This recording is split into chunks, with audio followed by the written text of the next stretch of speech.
Another season is upon us. Freshmen arrive wide-eyed with dreams of future glory, while seniors prepare for their last chance at immortality. There are only a handful of these opportunities in a man's life, a handful of chances to distinguish yourself from the rest.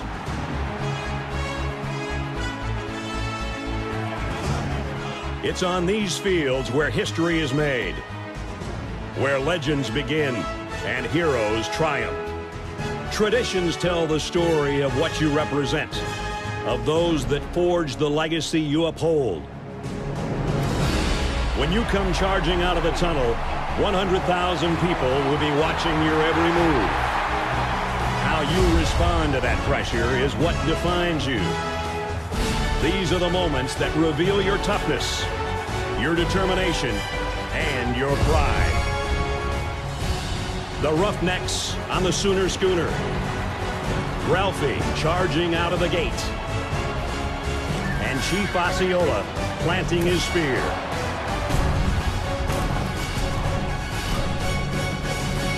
The time has come. Your time is now.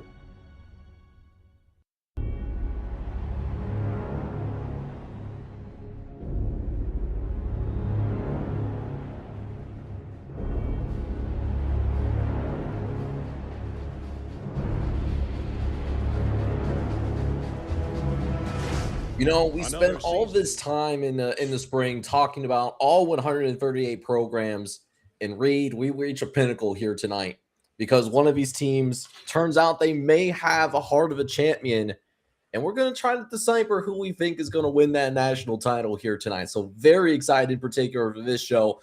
We also have some updates on the La Tech saga.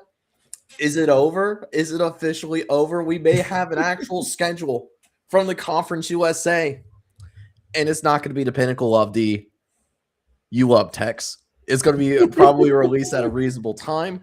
We also have ESPN apparently put out their way too early top 25. I know for some of us that watch this channel, it's a dirty word, that four-letter word that I just mentioned, but we're going to sit back, we're going to hold your hand through this, and we're going to relax to this top 25 as well. But I'm not going to do it alone because, as you can see, I got my main man, my right-hand man, Reed Napper, on the show tonight. How are you doing, my guy?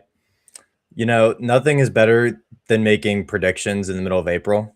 Let me just say that. That's one of my favorite things because we can look back on this months later and be like, I was totally right, and I was on this since day one. What are we talking about? Also, love that our favorite soap opera is now coming to a close. What's the next one going to be?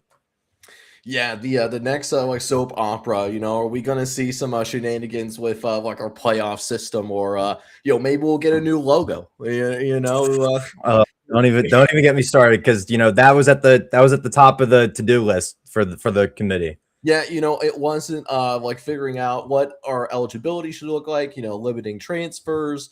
Maybe even a transfer fee. I feel like that would be pretty cool. Nope, a brand new logo that probably some consultant probably got six figures for, at least, just for the redesign. So priorities, I really appreciate our leadership's priorities right now, man. But we have a great show here tonight, is what we're trying to say, and I hope you guys are excited for it. If you are, make sure you do a couple of things for me real fast. Hit that like button, hit that subscribe button as well. Make sure you give us a follow on Twitter as well. We got some bangers out there on Twitter, so you don't want to miss any of that.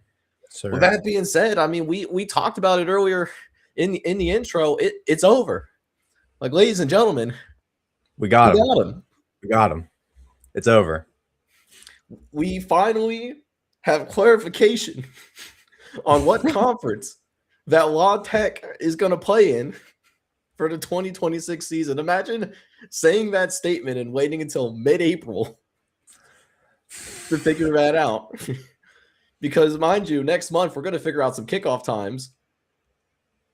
But for now, we know that La Tech is going to be in just one conference. They're not going to be in two. So you're telling me they aren't going to play the 20-game gauntlet and play the most games in a single season in college football history? Yeah, damn, I was looking forward to that. Yeah, you know what? And that's a big thing as well. I was really looking forward to this. I mean, this was what we were going to look forward to. And you know what's crazy?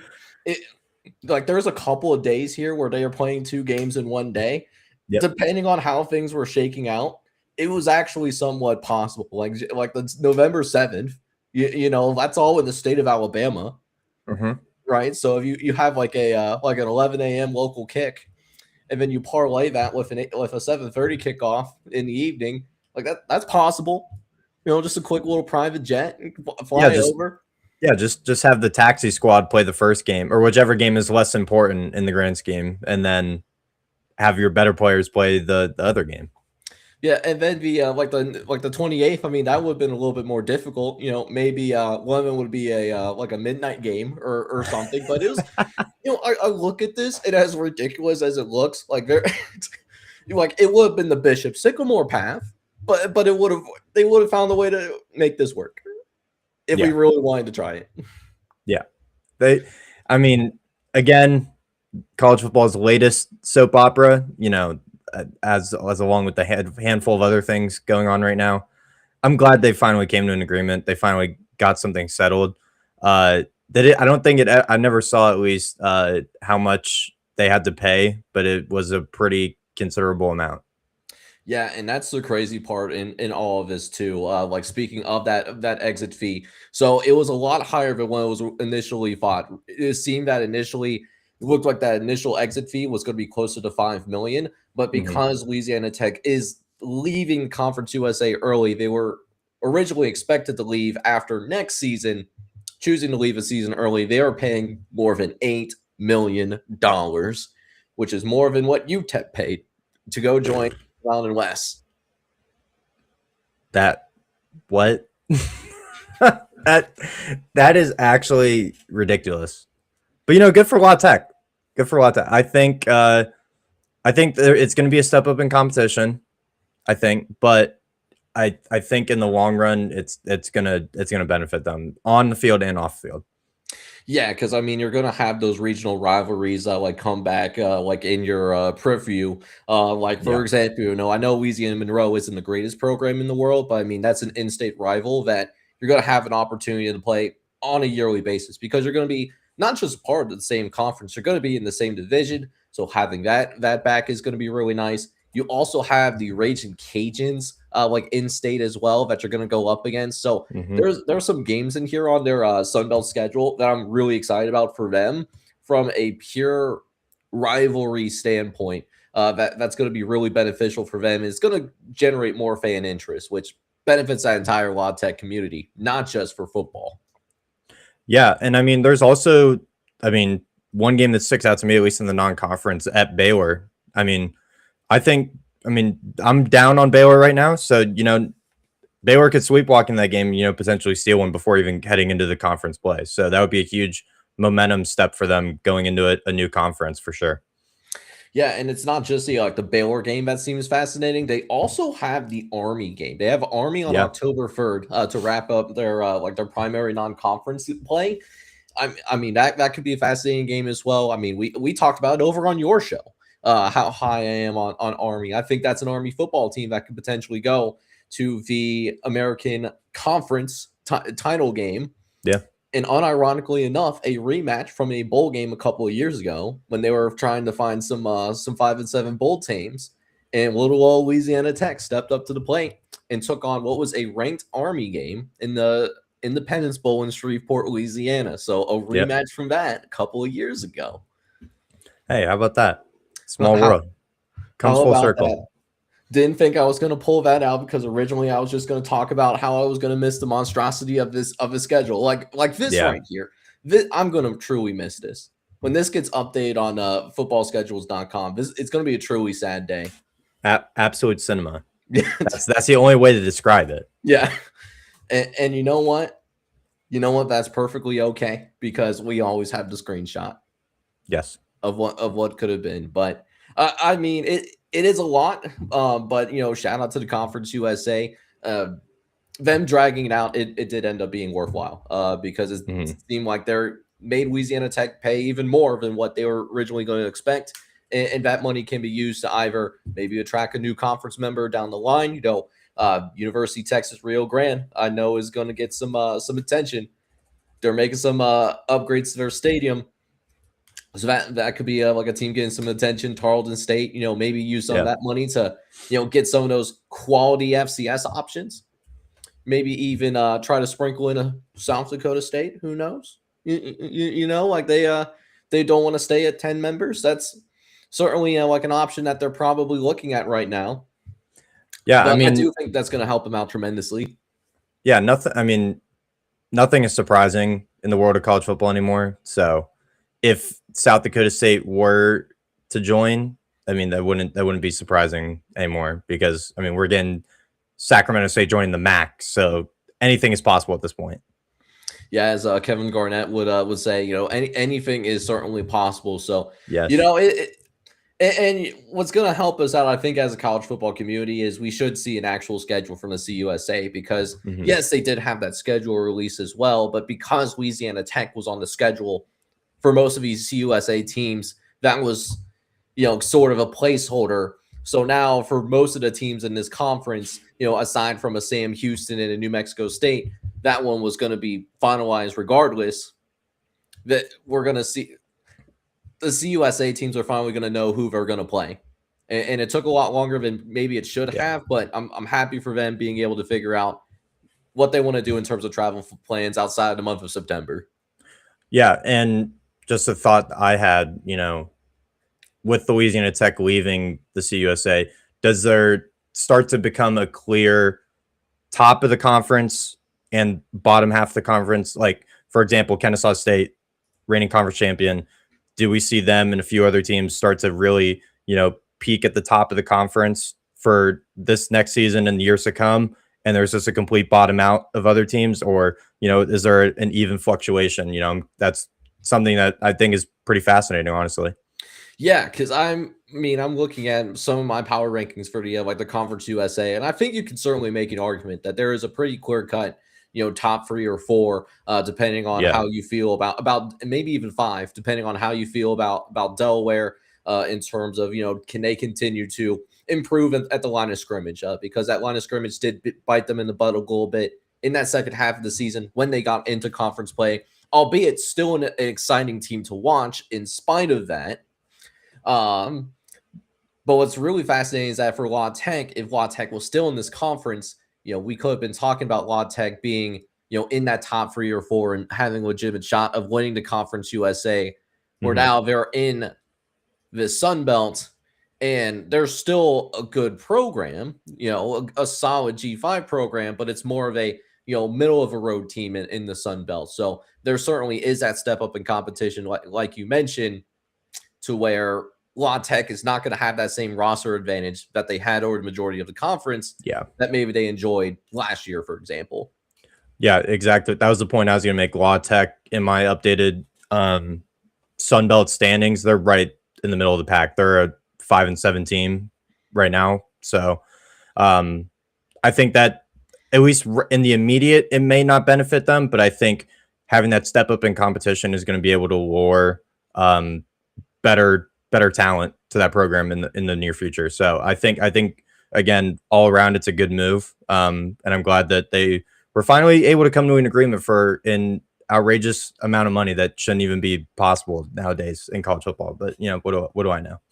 Yeah, what do we know? And to be fair, I'm a touch higher than what you are. I'm having around a 6-6 myself. So yeah. I have them as a bowl caliber team. But it's not even that La Tech is a mediocre football team by any means. I think they're going to be at least an above average to a good team. The thing about them, now that we know that they're going to be in the Sun Belt, is that I'm looking at La Tech, and I genuinely believe La Tech has the strongest strength of schedule in this conference going into this year.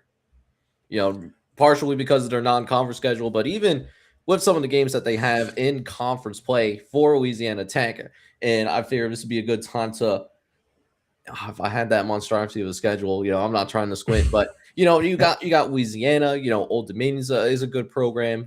Arkansas State. Starting to find its footing. Georgia Southern's got a good team too. Even without J.C. French. I mean, there's going to be some difficult games. There's not a lot of games on their Sun Belt slate where you're looking out outside of maybe ULM and Southern Miss, and you're saying, oh, those are going to be guaranteed wins. I mean, they're going to need to bring their their A game or at least a B plus performance week in and week out. Yeah, for sure. Delaware or my schedule hasn't updated, so I apologize. I was about to misspeak. So yeah, I totally agree. They're gonna have to bring their A game, especially with the non-conference schedule that they do have. Yeah, absolutely. And I didn't even mention Troy. They go on the road to play Troy later on in the in the season. That's more of a like an early November, late October game. And Troy, I mean, I'm very high on that Troy football team. Chance for them to go back to the Sun Belt title game and could win this Western Division. Playing them on the road is not going to be an easy task either. So, we have some clarity at least. We know you're going to be in the Sun Belt. It only took $8 million to do it, but you did it though. Yeah, we finally have the window in front of us. It's just, are we able to see through it? Yeah, that is the question. That will be the the $1 million question. But we have a little bit more clarity versus what was bestowed upon me earlier this week, as Reed, because ESPN and I know for some of you that are watching tonight, some of you that are more G6ers, ESPN is a little bit of a dirty word, so I'm going to hold your hand through it. Reed is going to sing some of us lullabies to to get through this next part. I got you. But they did release a way too early top 25. And I do want to shout out College Football Zone real fast because they did a really good job of really creating this graphic real quick to make it real nice and pretty. So shout out to College Football Zone first and foremost.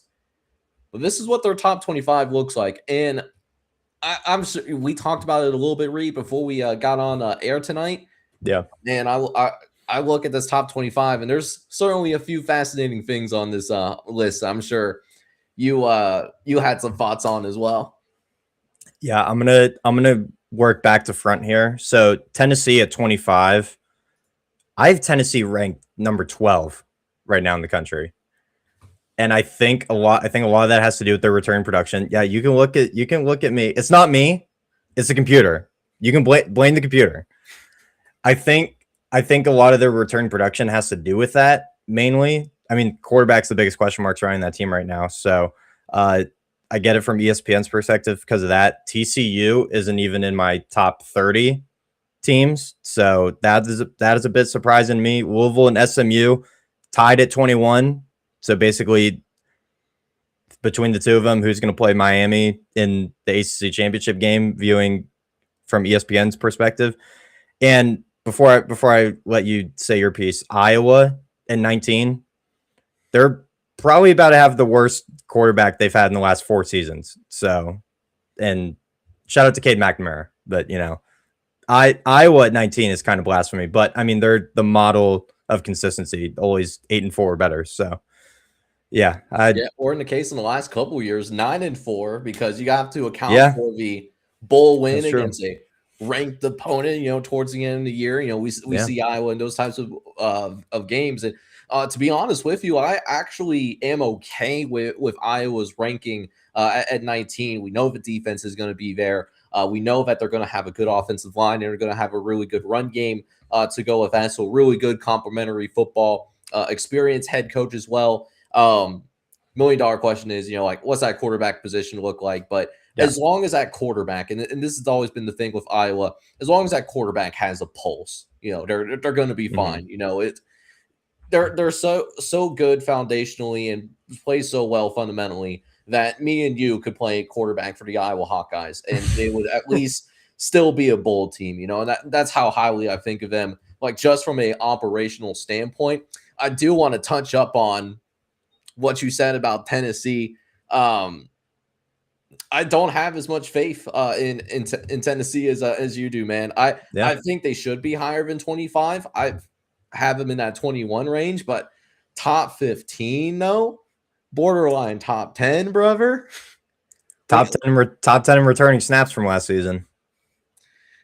Yeah, but I mean, you want to talk about inexperience at the quarterback position at Iowa. I mean, We just feeling like that good about I know if they have the 5-star quarterback Brandon Faison, like are we a Faison true for Reed? Is that not what we're I am a phase on Brandon Truther. I think just solely because of his talent as a 5-star prospect, I think he should be the starter, in my opinion. But if they go in the direction of a George McIntyre, he's been in that system for over 2 years now. He knows the Heupel system through and through, at least you would think. So even if they go in the direction of George McIntyre, I think Tennessee will be fine. Yeah, I think they'll be good. Yeah, and I'm hoping that Faison Brandon like can get a opportunity to shine because as long as they blow out like Furman and Kennesaw State, you know, we're going to find out early if he's ready to play or not. Because I'm sure at the bare minimum he'll get some mop up duty. Really for Tennessee, the 2 games that I'm eyeing at early, that's going to tell me a lot about this Tennessee football game. That road game that they have against Georgia Tech, where they go to Bobby Dobb to play a solid Georgia Tech football team, albeit without their starting quarterback. It looks like they're going to be rolling with Alberto Mendoza, not to be confused, obviously, with future number 1 overall pick Fernando Mendoza. And then that home game against Texas as well, I think is going to tell me quite a bit as well, too, in terms of where they at. I think they're capable of going undefeated, but they definitely need to prove some things at the quarterback position. And operationally, I'm not as high as them outside that quarterback position as I am on Iowa, which is why I'm higher on Iowa than Tennessee right now. But it's not really that much. I do think they should be higher than 25, though. Yeah, and I wasn't trying to make a huge fuss about it. That Georgia Tech game is going to be great to watch in week 2. I mean, that's just the fact that Tennessee has to go to Bobby Dodd. Like, I don't even know the last time those 2 teams have played at either home team stadium. So that's going to be a huge game to watch. And then obviously Texas, whenever the Longhorns are in town, you know, that's must watch TV in Knoxville. So I currently have that as a Tennessee loss. I currently project them to go 9-3.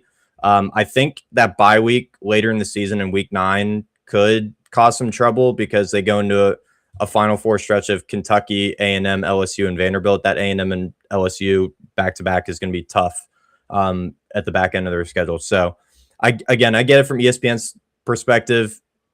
Complete quarterback turnover, a tough back half of the schedule, and some definitely toss-up games right at the start of the schedule there with Georgia Tech and Texas.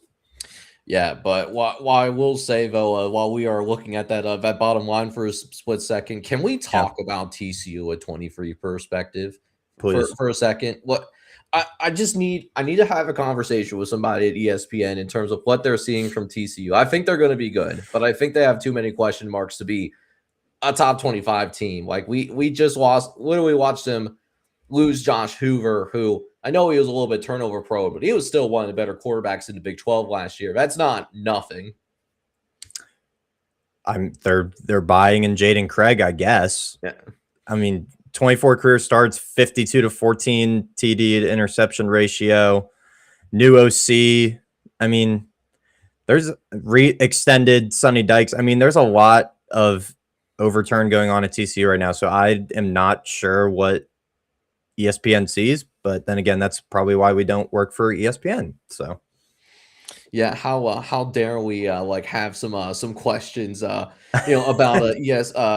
ESPN's process, you know, right? Yeah, I found that really like fascinating because I saw that and it piqued my interest a little bit just in terms of what they're seeing. Because I barely had TCU in my top 35. Like not talking about top 25, just like the first 5 out. Like they're not even in my top 30. I definitely would have Houston ahead of TCU right now, as well as the likes of like a SMU. They should have more of a gap than just one spot personally, but that one definitely caught my attention as well for like TCU in at 23. I also think USC should be higher too. I think 20 is a little bit insulting. They put together some good classes in the last couple of years. Plus, Jaden Maiava's coming back, one of the best quarterbacks in the Big Ten. You know, Lincoln Riley, he could spell offense like it's the back of his hand with the defense leveling up as well. I actually think USC should be closer to a top 10 team than outside the top 20. I have them at 13.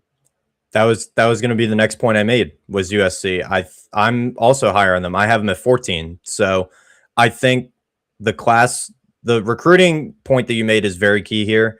Again, I think USC is going to take a step up from where they were last year. They're going to be very competitive in the Big Ten. I'm not saying they're a playoff team right now. Hint, hint, wink, wink. But I think USC next year is when we really have to look out for them, because that recruiting class is going to stand out. They're going to have a year of experience under them. If they can get key portal acquisitions when they need them, hypothetically, if Maeva were to stay another year, then really watch out for USC next year. But I do think they're a top 15 team right now. I think that's a little low for them. Yeah, and that's a like an interesting point as well. Is just seeing. I do think USC is going to have a tough run at it. Like I think it's possible that they're going to finish 8-4, like similar to what they did last year. But it's not because I think they're a mediocre or good team at all. I mean, they do play some tough games. Like they do play Oregon at home. They have Penn State on the road. Cross-country road trips typically have not bowled well for the team that has to fly all the way to cross the country for a game. Who would have thought that when we had the new conference realignment? Couldn't be me. Ohio State at home as well. Indiana on the road. UCLA actually looks like to have a pulse this year too. So I see them at 8-4 baseline. They could win every game. I think the talent is there for them to win every single game, and I'm not worried about them missing a bowl game at all. But I mean, they got some tough games to where at the end of the season, I could see them around 20-21. But to begin the year out, I mean, I think they really should be closer to a top 10 team. Yeah, the biggest question, what's their record when they head into their bye week? Because, I mean, they could realistically be a 6-1 team, hypothetically. I mean, Oregon's the only loss I have right now. So, yeah, it's gonna be interesting for USC, but I think they should be higher than 20 for sure. Yeah, and that's not the only team that I obviously feel that way about them being a little bit higher. I think Alabama is getting a little bit disrespected as well. This is a team that's just making the the college football playoff last year. So really good roster, probably a top 5 roster just from a pure talent perspective. Really respect Kalen DeBoer. I think Kalen DeBoer is somehow underrated, I would even go and say, because he gets knocked for basically not being Nick Saban. But who's going to be Nick Saban, especially in this era of college football, right? And then not only that, I know if a quarterback is going to be a little bit of a question mark, but I mean, we saw a couple of those quarterbacks go to work. Keelan Russell, saw him in the spring game. I mean, that dude can play, and that Alabama's defense it's not a slouch either. Now they got to figure out how to get a run game, because they're too good to not have a run game, and it can't all be on Keelan Russell. Yep. But I think Alabama. Same thing about I said about USC. I think they should be a borderline top 10 team as well. Alabama will not be successful this year if they cannot have a run game. They cannot be a bottom 15 team again in rushing. It also doesn't help that Noah Rogers, the receiver they just brought in from NC State, got hurt. So his status for the start of the season is unknown at this point. But I think he'll be good to go at least by SEC play. I'm a little lower on Bama actually than even what ESPN has. I have them at 20 right now. Now I'm not saying that they obviously can't reach a ceiling of a top 10 team and make the playoff again. I'm not doubting that at all. I just can't overlook how inefficient their run game is. Like even in the spring against their own defense, they can't run the ball, and that's really concerning to me. That is something I rate pretty highly, like in my view of teams, is their ability to run the ball, and they can't even do it against their own defense. So what's it going to mean when they have to play South Carolina and Georgia and Tennessee and A&M and LSU and Auburn at the end of the season? Like how are they going to fare when they play even better, or at least defenses on the same caliber? That's a huge question mark for me. Yeah, but I mean, I could also look at it like on the opposite direction and think to myself, what if this defense is really good? Because I know that they had some issues in terms of being gashed, like in the running game last year. I know even like Vanderbilt had some big runs against Alabama last year, albeit they were able to find a way to win. And then at the same time, I mean, they still have some good weapons on the like the outside. You know, like Ryan Williams. You know, still has a lot of talent. He had a down year last year, but he was still like his freshman year. Like he was a really strong wide receiver. And then not to mention, they're still big on the offensive line. You know, they're gonna have a strength advantage on the offensive line. For sure. Maybe last year was a little bit of a coaching issue, and I'm sure that Kalen DeBoer is smart enough to understand that, hey, we need to fix that, and I have enough confidence in him to believe that it will be fixed. And in spite of those issues of not being able to run the ball, they still managed to find a way to make it into the playoff and win a playoff game on the road. Albeit they did end in getting absolutely slaughtered by Indiana, but who didn't get slaughtered by Indiana last year? That was almost nobody was actually competing with them. Never in the year of our Lord 2026 would I say that Alabama is coming off a season where they lost in the Rose Bowl by 30 to Indiana. Yeah. What a world. I never thought that would come out of my mouth, unless we were talking about an EA college football dynasty. But yes, that's where we are in this sport, honestly. It's interesting. It's definitely a really interesting time. So that was something that definitely stuck out to me as well. On the flip side, I think Ole Miss at 9 is a little bit aggressive. I do think I love Trinidad Chambliss. I love that Keelan Lacey is coming back. Yeah, they lost a lot of star power on that defensive side of the ball, like Prince Hugh, for example. Like that's going to be a massive loss on that defensive line. Yeah, and I also wonder, while I think Ole Miss is good enough to make it back to the college football playoff again, I wonder if what we saw from Pete Golding was that a Linsanity moment that we witnessed, like with the rally around the flag effect, or is that something that we should expect moving forward? So I'm just curious to see what a Pete Golding football team looks like in the long term now that he has technically a full off season under his belt to establish his program or how he wants to run things in Oxford. Jake, we might have like a neural link together. I'm not gonna lie. Like do we have the same conscience? Are we like distant relatives? Like, no, I think I have the magic conch, and I've just been going off the magic conch. Dude, I've said this for months about Ole Miss now. Now, for this ESPN ranking specifically, I'm curious where they would have Ole Miss if they didn't have Trinidad. But because they have Trinidad, they obviously put them at 9. I'm a little lower on Ole Miss. I have them at 12. Now, I think, obviously, Trinidad and Kwan Lacey in the backfield is one of the best quarterback running back duo coming back in the country next season. So I'm not disregarding that at all. You took the words right out of my mouth. I don't know if I can put full trust into Pete Golding right now. I'm kind of in a holding pattern right now, solely because of exactly what you said. Was it a fluke? Was it just pure luck, for lack of better words, that he had that much success as he did in the playoff on no head coaching experience? Did he also just have the full momentum of his team backing him because of Lane Kiffin up and leaving out of nowhere right before the playoff in the greatest regular season that they had in the school's history? I'm not sure, but as a full-time head coach, I'm not sure if I can put full stock into that. So I'm kind of in a wait and see on Ole Miss, but as of right now, I'm a little lower on them. I have them at 12 in comparison to 9.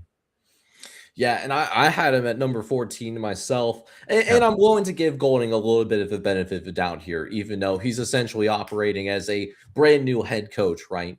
Because he did find a way to beat Georgia in the college football playoff last year, and finding a way to beat Kirby Smart. That takes an A+ record, because we've seen some really talented quarterbacks go up against Georgia.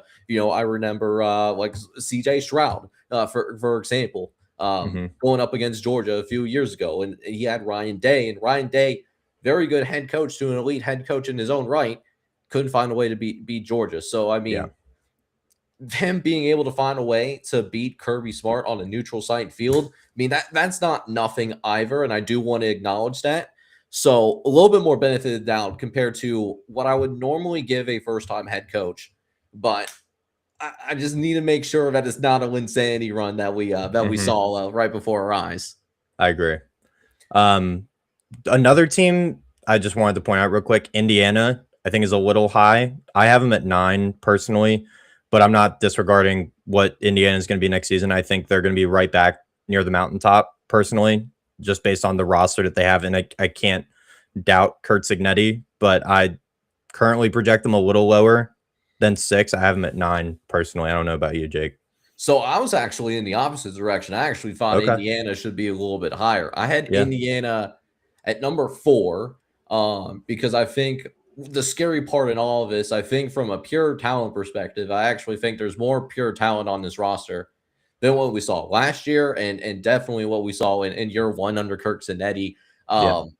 Indiana is not going anywhere, guys. It's they're going to be a problem for a time being as long as Kirk Zanetti is going to be around. I mean, he found a way to turn a historical poverty program in Indiana.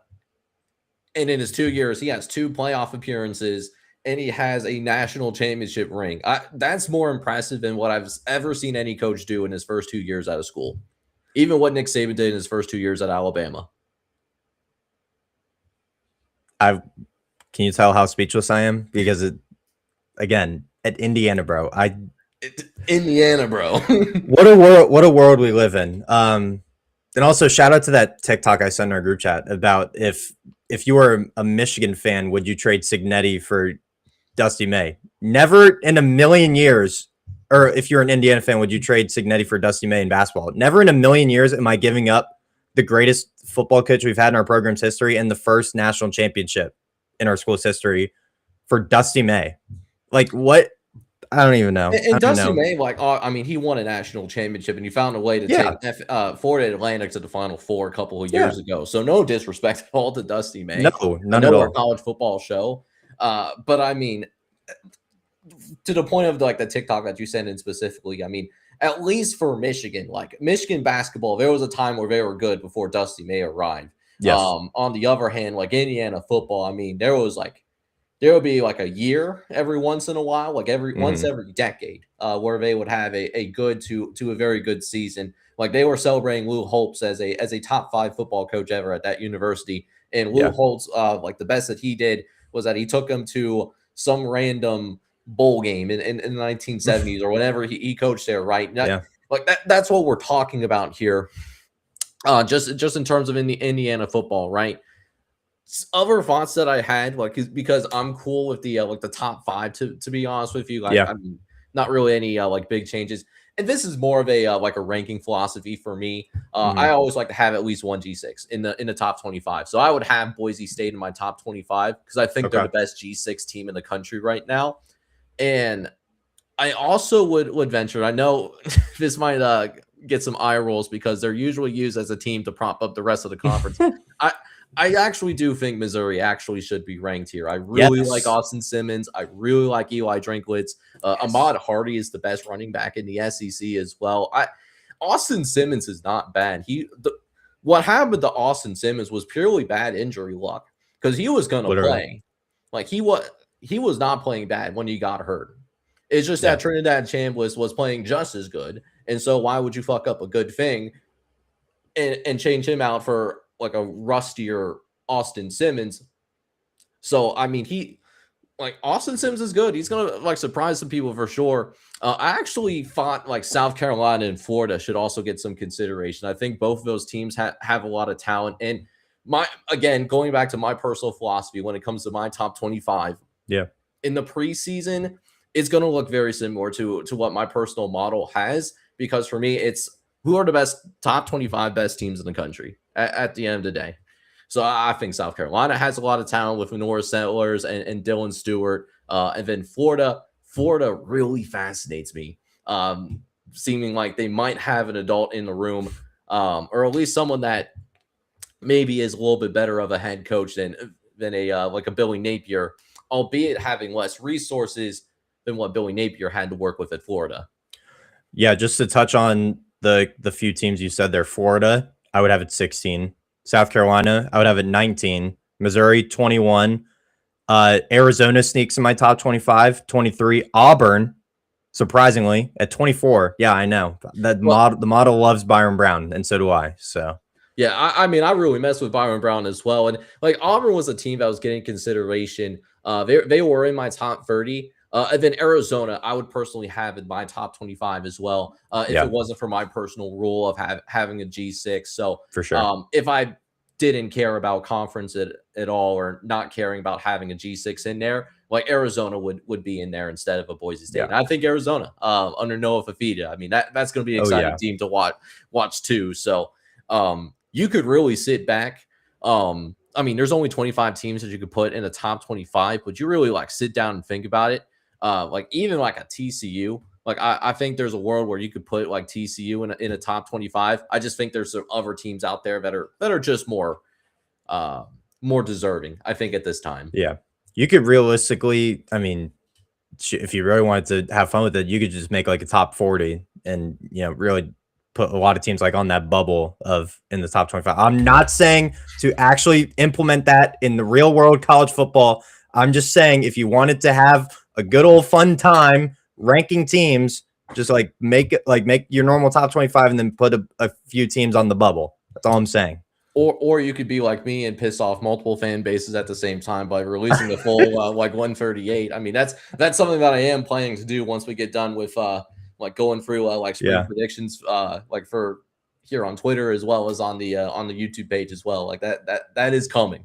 And I will be pissing off multiple fan bases. So it's hey, well, thank you for finally acknowledging Tulsa. By the way, I'm proud of you for overcoming that.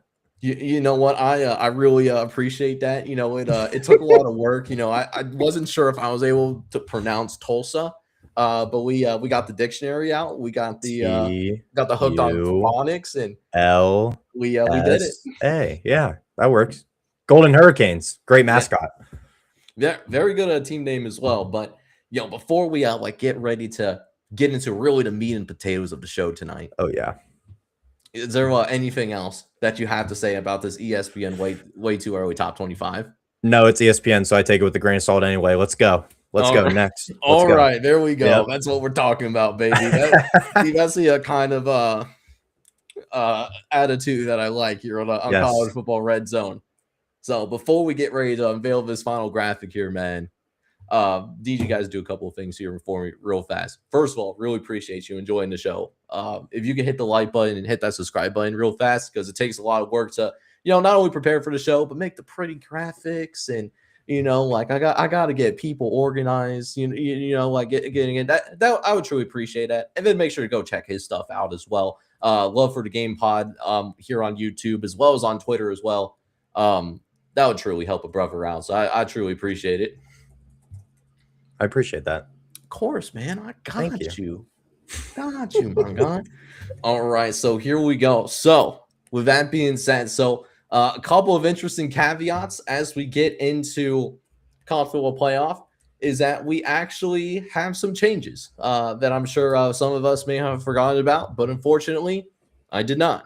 So what are those changes? So last year, we had top 5 conference champions. It's not automatically, so you could be a power conference champ in the first 2 years of his 12-team playoff.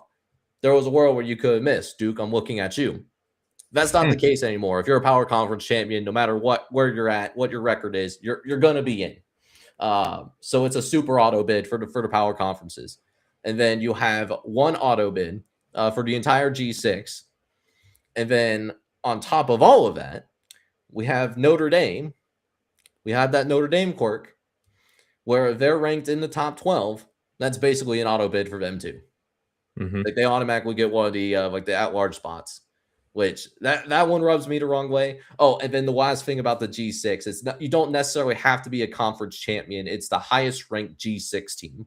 Yep. So you could lose your conference championship or not even make your conference championship, but if you're the highest ranked team in the G6, you get the auto bid. Yes. So I know we have a lot of thoughts about that. The Notre Dame rule in particularly rubs us the wrong way. That's well documented here on the channel. So if you want to comb through the live show history to get those thoughts, I'll let you guys do that. But do that after the show. Do that after the show. After the show, obviously. You're right. Good point, Reed. But with that being said, we got the board out, in terms of We need to figure out who's going to be in this top 12. And then even better, who's going to be our national champion, calling it here in the year of our Lord, 2026, on this April 16th night. So you have to remember the date for a second. Have to. Well, I had to look at my computer screen for a second. You know, if it didn't have the date, that's I'm pushing 30, man. So it's my mental is starting to slow down just a little bit. I'm turning into an unk in real time reads. That's why I have young people like you to help a brother out. I appreciate that. So, but with that being said, we'll get things started here with the ACC. And listen, my man, you are you are always like a guest here on the channel. I imagine we're probably going to have the same thing for the ACC. Mm-hmm. Yeah, I first appreciate you letting me go in first. I think we are going to be aligned here, and I think they're finally going to get over the hump. I think they're finally going to get it done. It's the Miami Hurricanes. That roster, top to bottom, is just too stacked, plain and simple. I think they upgraded a quarterback. They got a serious, legit 1B receiver in Cooper Barkate to go on the other side of Malachi Toney. I mean, that defense is going to be back. It always has been under Mario Cristobal. I expect the O-line to be back at the similar feet that they were last season, even with the replacement of a lot of the talent on that front line. But I think Miami finally gets over the hump in 2026, and they finally win their first ACC championship, which is crazy to think they never even have played in the game. Yeah. Yeah, wow. With the amount of NFL players that's gone through that program over the years since they joined the ACC, and the fact that literally last year, this Miami team was a drive away from possibly winning the national championship. Of course, had that untimely Carson Beck interception on the last meaningful drive of the game, but we saw them play for a national title and nearly won the national championship last year before they won the ACC. But I'm with you. I think that this team is head and shoulders better than everyone else in the ACC. And as long as they can fight off the complacency, that's really the biggest question. Can they fight off the complacency and be focused over a course of a full 12-week season? Yep. We're talking about Miami as the ACC champion.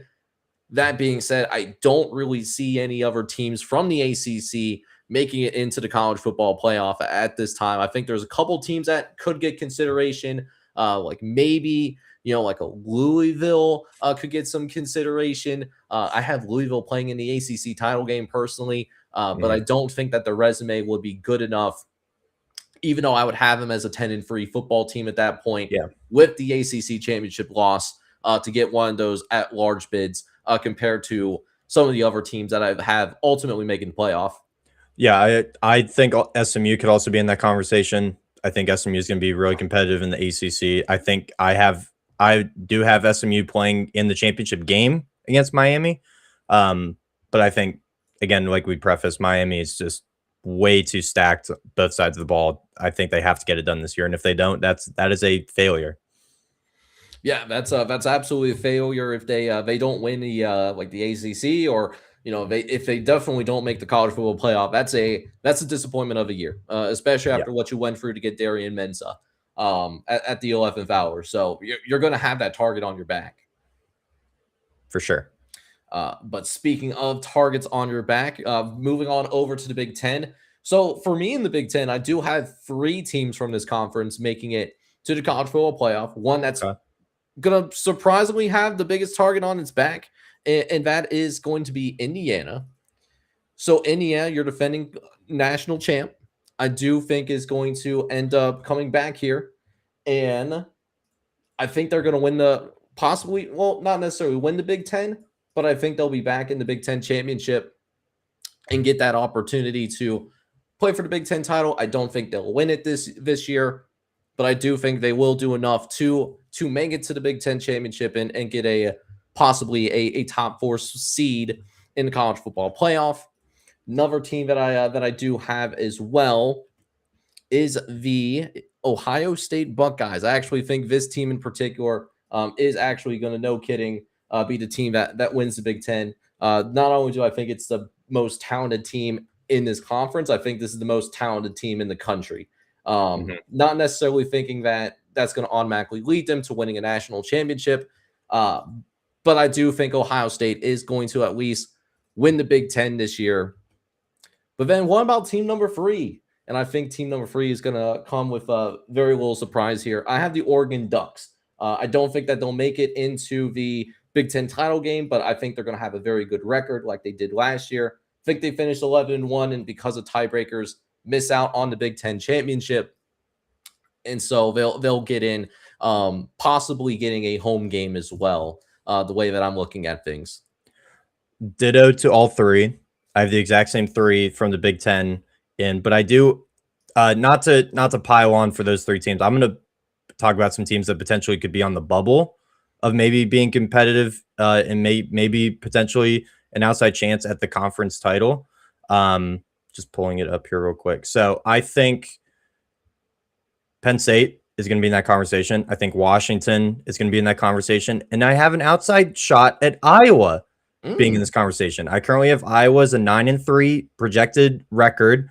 But again, we've talked about on the show before, all 4 of their losses last season were by 1 score. If they could flip a few of those around, be a 10-plus win team, I think they're in the conversation for an at-large spot from the Big Ten. So Washington, Penn State, and Iowa, I think are going to be on that bubble of not being in the conference title, but I think at least being in the at-large conversation.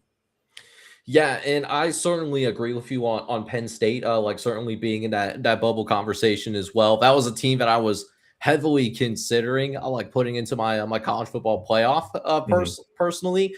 I just don't think that their strength of schedule is going to give them as the benefit of the doubt that they need compared to some other 10-2 teams that I did decide to put into my my college football playoff. But Penn State was very close to getting in. And then Michigan was actually a team that I was also considering as well. I think just the fact that they have an actual adulted head coach versus what they had in Sherrone Moore the last couple of years, I think that's going to really show on the field right away. Maybe not leading into a college football appearance, but being very close, being able to pull off some big wins, maybe pull off a big win against Oklahoma, keep it competitive against Ohio State, maybe even beat Indiana. I think that's certainly, I think that's an upset that can happen. I think Michigan can pull that one off, to be honest with you. But there's going to be a couple of brew losses that they take in the month of November that's going to ultimately stop them from getting in. But Michigan was a team that I was considering for my college football playoff picture as well. Yeah, I completely overlooked them. Don't know how I did that. I guess it's the Penn State fan to me. Michigan will also be in this conversation for sure. I think Kyle Whittingham, proven winner at Utah. I think having that experience, bringing that over in the Big Ten with Michigan is gonna prove from the jump for sure. Yeah. Now on the opposite side of that spectrum, I do think that the Big 12 is going to be a one big league once again, and I'm not going to talk too much about Texas Tech because I know that we just had the the Texas Tech, not Texas Tech, but the Big 12 preview on the channel last week with Colton driving through the Appalachians to deliver his analysis on the Big 12. But it's not just that. I think it's head and shoulders above the league, because there is a couple of teams in this conference for the Big 12 that could potentially challenge them. The problem is that in the regular season, they avoid those teams. They avoid Utah. They avoid BYU. The toughest game that they have is probably going to be Arizona, and they have Arizona at home as well. So, I mentioned it on Twitter a couple of days ago, where I don't think that winning the Big 12 is a goal. I think that should be an expectation, and really the biggest challenge for Texas Tech, similar to a Miami that we just talked about earlier tonight, is can they keep focus and avoid being complacent? Because for me, I don't think that 12-0 even should be a goal. I think 12-0 should be an expectation with how the strength of schedule is for Texas Tech. And for the record, I think the Red Raiders are going to be one of 2 undefeated teams in college football, at least in the P4. Without a doubt. Without a doubt. I think Texas Tech, if they don't win the Big 12, once again, that's a failure. That's a failure without a doubt. 115th ranked strength of schedule per my model. which is crazy because they play in a major power conference. They are not Notre Dame, who can schedule basically whoever they want. Yeah, without a doubt, they have to win their conference. If they don't, it's a failure. But also shout out Joey McGuire, maybe potential fan of the program. We'll see. But Potential fan of you for sure. Yeah. But I think without doubt, I think Texas Tech's roster is stacked again, top to bottom. And they're going undefeated this year. Yeah. Without a shadow of a doubt. Like, if they don't go undefeated and they don't win the Big 12 title either, like even like an 11-win Big 12 team in Texas Tech, they lose in the Big 12 championship. I don't think that 11-2 Texas Tech gets in because I genuinely, I believe they have the worst schedule in the Power Four from a strength of schedule perspective. Yes, without a doubt. Literally no excuses. Like just pulling up their schedule, they don't play Houston, they don't play BYU. Like the toughest conference teams they play per my rankings are Arizona and TCU. Yeah. And then it's pretty much a cakewalk. And their out of conference they do play Houston, but their out of conference is a joke. Abilene Christian, Oregon State, and Sam Houston. No disrespect to those programs, but Texas Tech should walk all over them. They should. They absolutely should. But we'll just have to wait and see. But I mean, for now, I do think that it's going to be a one big league. Yes. I will say this though. I do think that we're going to run into a situation like we did last year, where there was an 11-1 team that made it to the title game and ended up losing in that title game and got left out.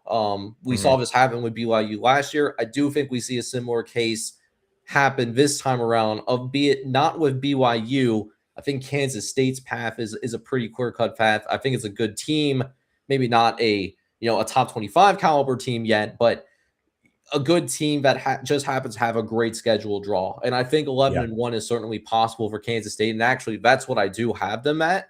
But I do think they're going to have that same situation that happened to BYU last year, and they get left out, even though they did win 11 games in the regular season as a power conference team. Yeah, I agree. Kansas State is definitely going to take a huge step forward with Colin Klein, first-year head coach. I have them at 10-2, but obviously 11-1 is very doable. So I think Kansas State is going to be left out just solely because of that strength of schedule that they do have in the Big 12, I think. Yeah. So, which leads us to the opposite end of that spectrum, the SEC. Now, before I get into like the teams that I'm going to reveal for the SEC, I will say this, and I'm going to hold like everyone's hand for this one because I know all the non-SEC fans are not going to like what I'm about to say. So we saw the SEC got the benefit of the doubt last year in the college football playoff when it comes to those seedings, and that was back when they had 8 conference games. And that was even with Vanderbilt being left out. I think Vanderbilt had a compelling case to get in as well as a 10-2 football team. That was one of those teams that had a good enough resume to get in. That 9th conference game is going to give the SEC even more benefit of the doubt. I don't love that it's going to work out that way, but that's just what the numbers tell me. Out of the top 23 strength of schedules, 16 of them are in the SEC. Even Vanderbilt, who's going to have the weakest schedule in this conference, they're sitting at number 23, at least how things stack in the springtime. Yeah. So I just want to prepare people. If you see 4 or 5 teams make it to the SEC, from the SEC, make this college football playoff, it's not because of, like it's an SEC invitational. It's because legitimately that 9th conference game is going to really beef up strength of schedule. And we've seen the College Football Playoff Committee really take strength of schedule into consideration. So, with that in mind, I ended up having 5 teams from the SEC make the College Football Playoff. Mm-hmm. So, here's how I have it work out. So, I have Texas winning the SEC, with Alabama making it to the SEC title game. They end up losing, but they're going to get in because they made it to Atlanta. And then the other 3 teams that I have from the SEC that get in is Ole Miss. Ole Miss is going to have that win over Georgia, so they'll be the 3rd highest seeded team from the SEC. Georgia is going to get in as well. And then I have LSU getting in as one of the last at-large team as well. I actually have LSU, a little bit of a spoiler here. I have LSU as my 11 seed. Okay. But that's going to be my 5 teams from the SEC that make it into this college football playoff. All right. So say your 5 one more time. Texas, Right, Georgia, Bama. All right. So we got Texas. Yeah. Texas is going to be my my conference champion. Yep. And they're going to get one of the the at-large buys. Top 4 buys, I should say. They beat Bama in the championship. Yep, they beat Alabama in the SEC title game. Alabama will still get in because they're going to get benefited out to a team that makes it to the SEC championship game. Ditto to the Big Ten title game as well. Yep. So Alabama is going to be in. I think Ole Miss gets in as an at-large. Georgia gets in as an at-large. Mm-hmm. And then LSU will get the final at-large. Okay. They're my number 11 seeded team. Okay. I'm gonna vary a little bit. I also have Texas winning the SEC. Okay. I have them playing Georgia in the championship. So Georgia by proxy will get in because they lost the championship game. I have A&M as an at-large. I have LSU as an at-large. They would also be my 11 seed, fun fact. And now I have a really attached to the hip here, aren't we? Yeah, we really are. Great minds think alike in our case. And I have a quirk here because Oklahoma and Tennessee actually both finished 9-3 in my rankings, but I think I'm going to lean Oklahoma here. I think they have enough returning production. I'm believing in Mateer. Again, if he can stay healthy, I think he has enough to get him over the hump. So I'm going to put Oklahoma as my 5th SC team. So I have Texas beating Georgia in the SC championship. Loser Georgia still making it as an at-large. A&M, LSU, and Oklahoma. All right. So that I will be working on like updating all of that. You got it. Because 5 teams. I did write it down because, like I mentioned like earlier tonight, my memory does not serve me like it used to. I'll explain my Oklahoma Tennessee quirk real quick. I think, again, we talked about Tennessee earlier. My model, I think, is taking a big chunk of their returning production, their top 10 in returning snaps from last season. Obviously, the quarterback is a huge question mark around them. I think the defense is going to take a step up. I think Jim Knowles coming in and the good grouping of Penn State players he brought with him is going to not prolong the implementation of his defense as we saw with Penn State last year. I think they'll get way more up to speed quicker than the team did for Penn State last year. So I think their defense is going to improve, but I'm leaning Oklahoma as my 5th team because, again, Mateer back with Arbuckle, they improved at receiver. I mean, they're similar to Alabama in my mind. If they can improve the run game, even to be an average run team, they're going to be a 10 win football team in my eye. So I think Oklahoma will just get over the hump. They return a vast amount of defensive players from a very good unit last year, arguably the best unit in the country last year. So, and I always trust Venables to at least have a solid defense, not a great defense, but at least a above average defense. So I think that's why I'm going to lean Oklahoma to be my 5th team. But I think LSU personally, I don't know about you, Jake. I think LSU is one of those fringe teams. I'm projecting them in the playoff now, but I think a couple early games, like I know they have A&M and Ole Miss back to back at Ole Miss on the road and then A&M at home. Those 2 games could define their season because if they don't get out of the doors quick in those 2 games, and Clemson's going to be down in their opener, I forget who they play week 2, but those really aren't tune-up games for that, gauntlet they have right at the start of the season. So LSU is going to be fascinating early in the season to see how they get out of the gates. In a game that I'm certainly very excited to see unfold right in front of our eyes is the being able to watch Lane Kiffin return back to Oxford. Oh yeah, and take on Ole Miss. That could be a little bit of a season definer as well. it could be either instant gratification for Lane Kiffin making the right decision, or for really the Ole Miss fan base sticking with staying internally, going with Pete Golding. That could be some gratification as well. And it's going to be absolutely just like how we know that he's going to be booed, right? Like there's no question about that. Without a doubt. The real question is, do we see things thrown on the field towards Lane Kiffin? That's really the $1 million question we should be asking ourselves.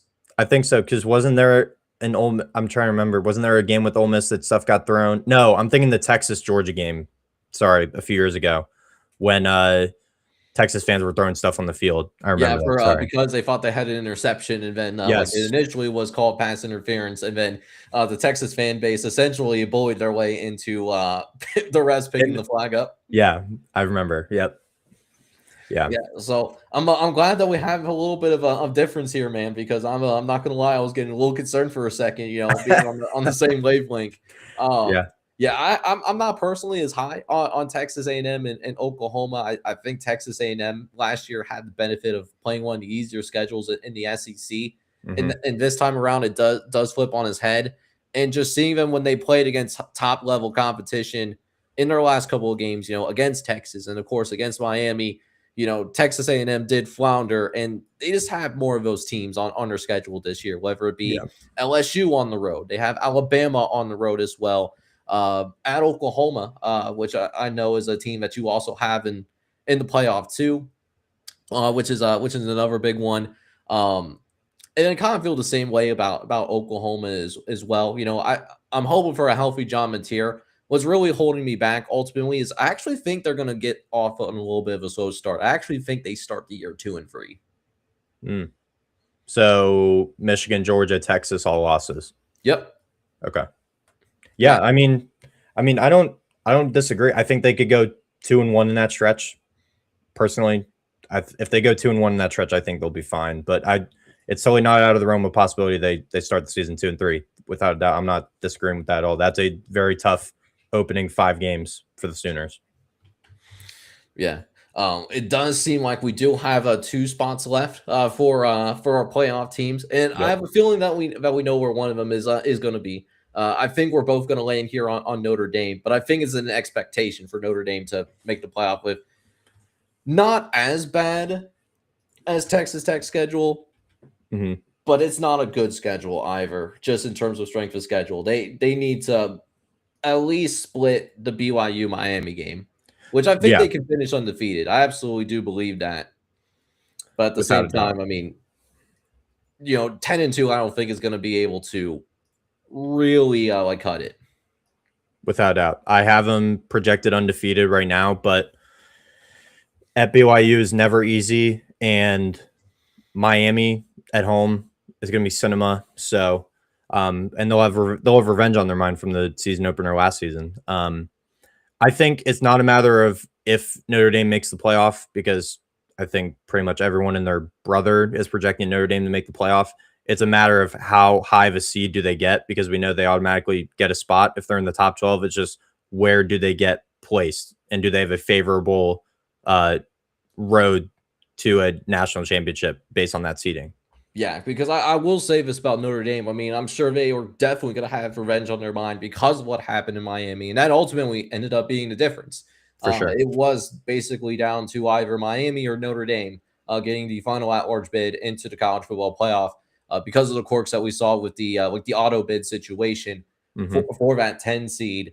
But with that being said, I'm with you as well, Reed. I had them going undefeated as well, but I don't have them getting a top 4 bye, because I do think they're going to get punished for the lack of a strength of schedule and the lack of signature wins outside of both the BYU game as well as the Miami game. I think their other 10 games are pretty deplorable, and I would be shocked if they dropped any of their other 10 games besides the BYU or Miami. Now, if they lose both those games, I mean, I have them as a favorite, but I can understand a little bit more. If they drop any of these other 10 games, disgusting. I could see him realistically being a 5. I don't think they get a top 4 because they don't get the benefit of a conference. They don't get the benefit of a strength of schedule perspective. So I could see him being a 5 seed personally. I think you do give them the benefit of the doubt for going undefeated. Going undefeated is never easy. And I think beating a fellow playoff team in Miami also boosts their resume. So I think a 5 or 6, I think, is like as high as I see Notre Dame going. Yeah, and I have Notre Dame as a 6 seed personally, Yeah. because I think there's some teams that are going to have more losses, but I think that they're either better teams on paper than Notre Dame, at least to start things out, or they have a better like strength of schedule. So that's my thinking on Notre Dame. Albeit, again, I think they're going to be an undefeated football team.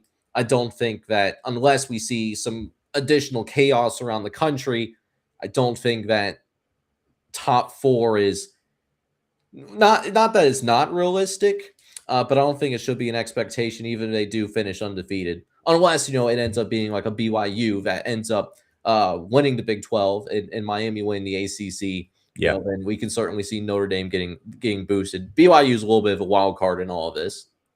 Yeah, for sure. Now, Jake, as you are G5 Jake, this is the $1 million question to me. Who is your G5 representative? So first and foremost, I know that we've been calling it the G5 for years, but it needs to happen with me too. But we're really looking at the G6 with the Pac-12 officially coming back with mostly like former Group of 5 teams. We got to keep it real. Although I do think that the Pac-12 is head and shoulders above the rest of the smaller conferences in the FBS level. So I do have Boise State returning back to the college football playoff.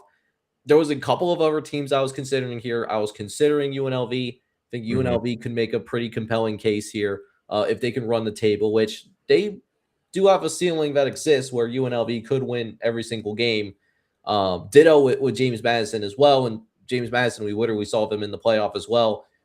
I think Sunbelt Billy's going to have a roster that's head and shoulders above everyone else in that conference for the time being. Yeah.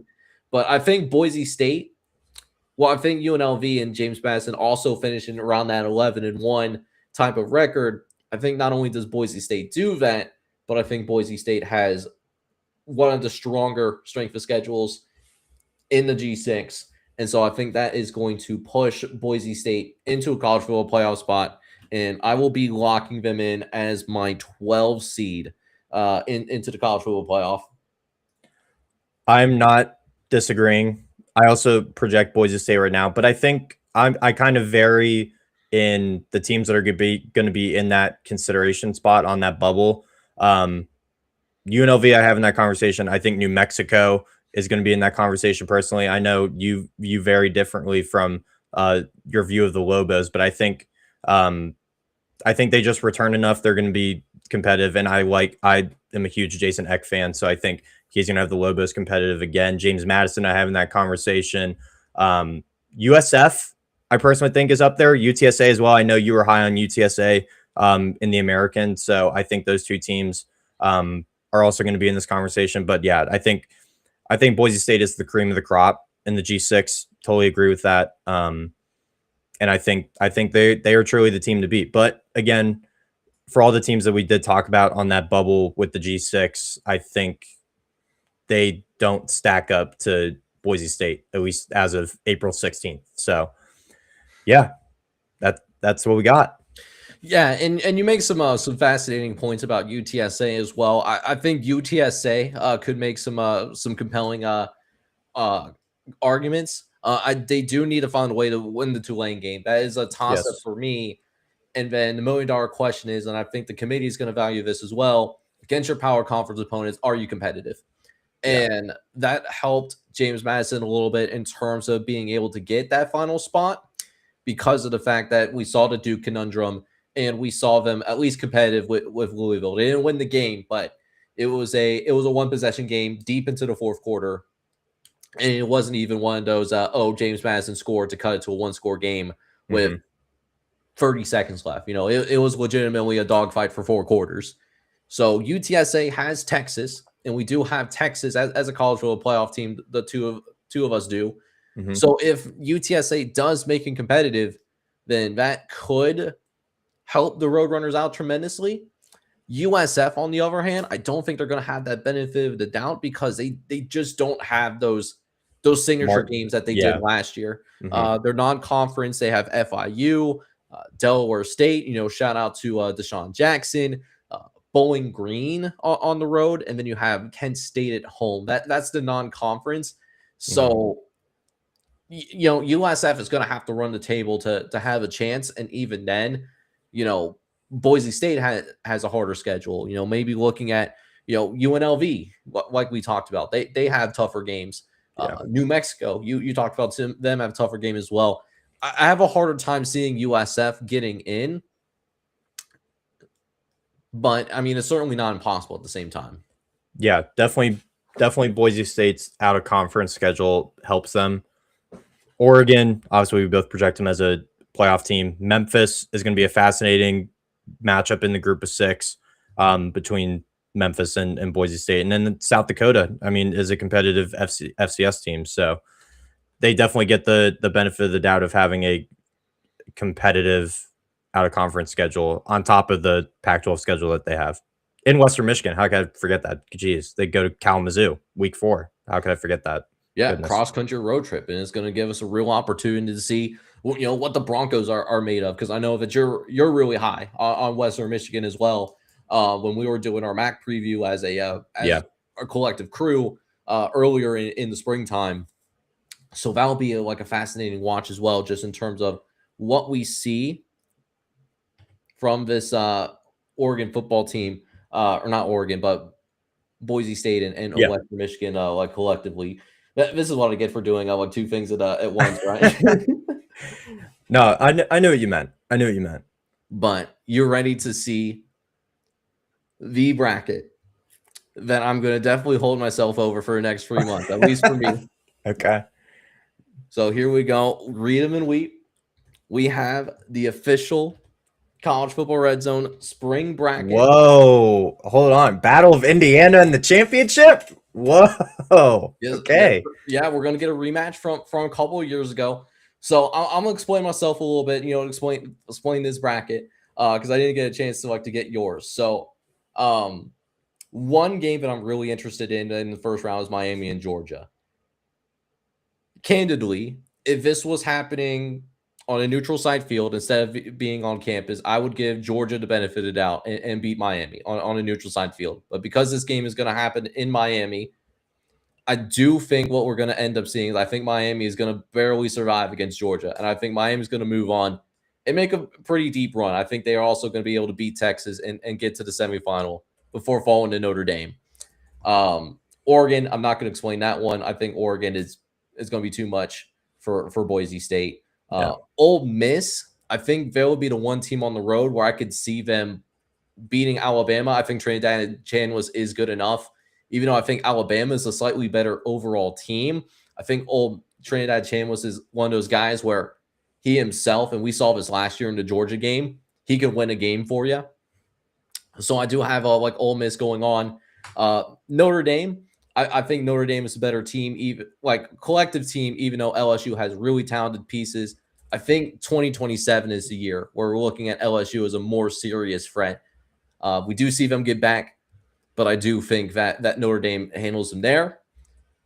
And then all that being said, because Texas Tech, I have them going undefeated and having that conference championship benefit, and all these other teams in the P4, I think they're going to have multiple losses, whether it's from the conference championship game or from the regular season.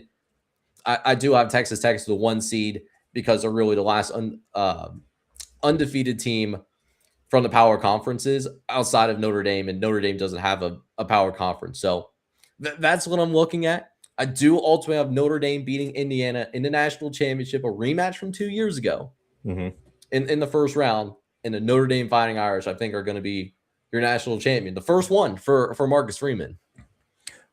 I'm not putting it past you. I think they're definitely in the running this coming season. I think them, Ohio State, and Texas are probably they are the 3 favorites. So, they arguably have the best roster in college football. I know you view Ohio State to have that, but I think a lot of people have Notre Dame in that conversation. So I don't have an actual bracket like you do. I just have my teams listed. So I'll go how I have them listed. So my 5-12, actually, I'll just say my top 4 first. My top 4 would be Texas 1, Ohio State 2, Oregon, and Georgia. So Texas wins the SEC 1 seed.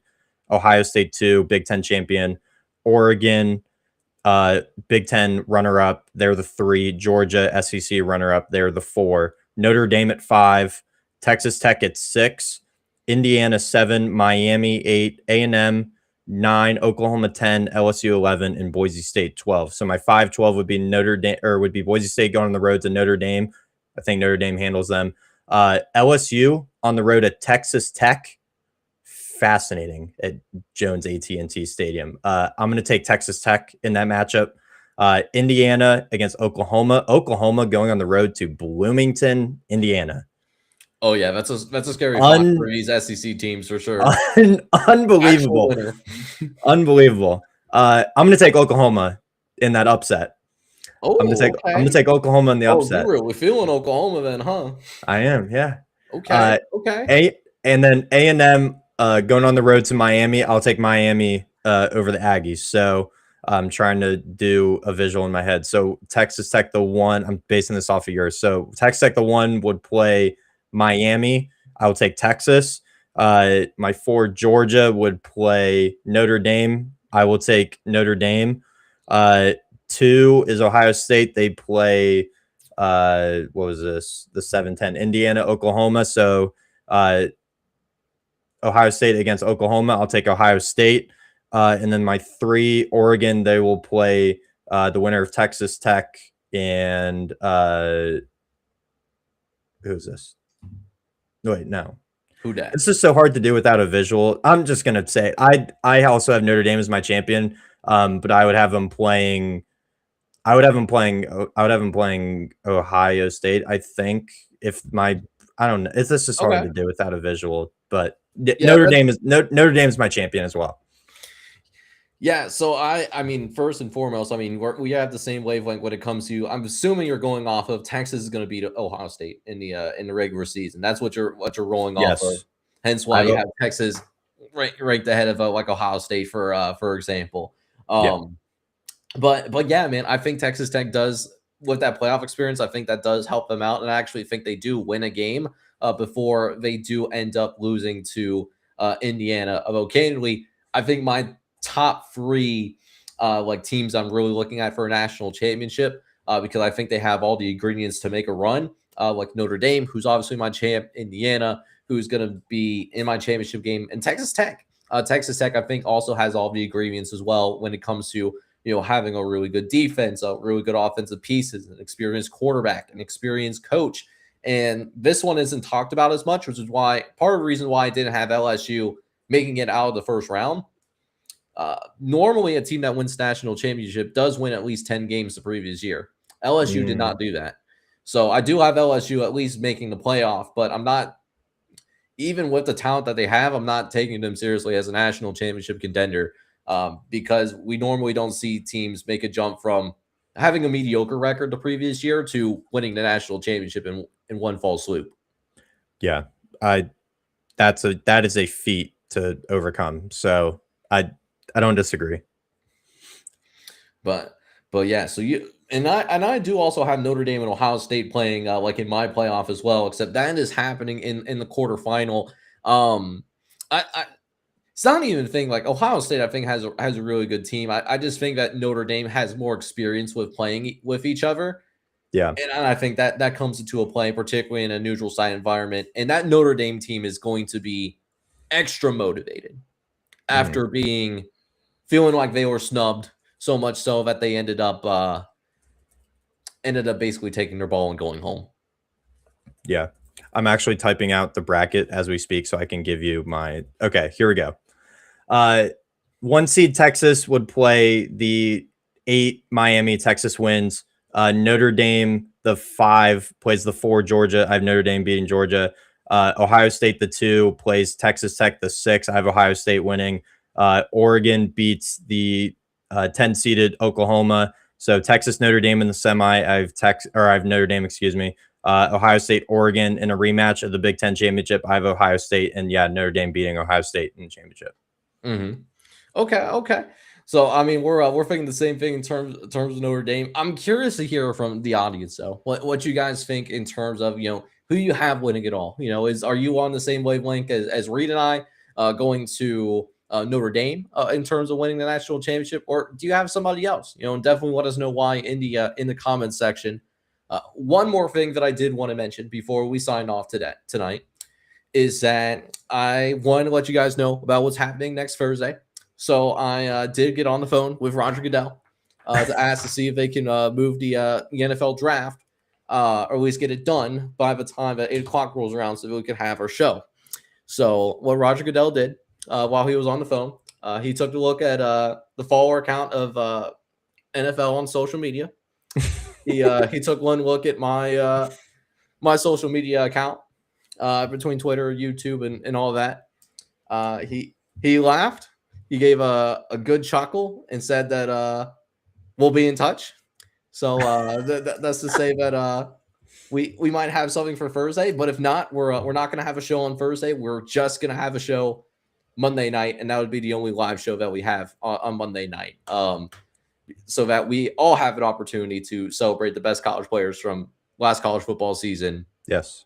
And see their childhood dreams come true, becoming members of the NFL. So For sure. So that's what we'll have in store for next week. Just one live show. But with that being said, man, like, any final thoughts before we sign off tonight, my guy? If anyone is seeing this and is in Pittsburgh for the draft, I will be at least on Thursday night. I'll be at the draft. So if anyone is around, DM me. Social is right there. Just hit me up on Twitter, and would love to meet you guys for sure. Yeah, and you heard it first. We are going to have boots on the ground. So I mean, it's Yes. Make sure you look for him. He's not going to be that hard to miss. So for this big forehead, trust me, big ass forehead. So, hey, we're gonna sign off, but really appreciate you guys sitting out and enjoying the show here tonight. If you enjoyed the live show as well, make sure you go ahead, do a couple of things for me, hit that like button, and then hit that subscribe button as well. If you do happen to be brand new to the channel, this is Jake from College Football Red signing off alongside my co-host Reed Napper. And with that being said, hopefully you guys are all out there having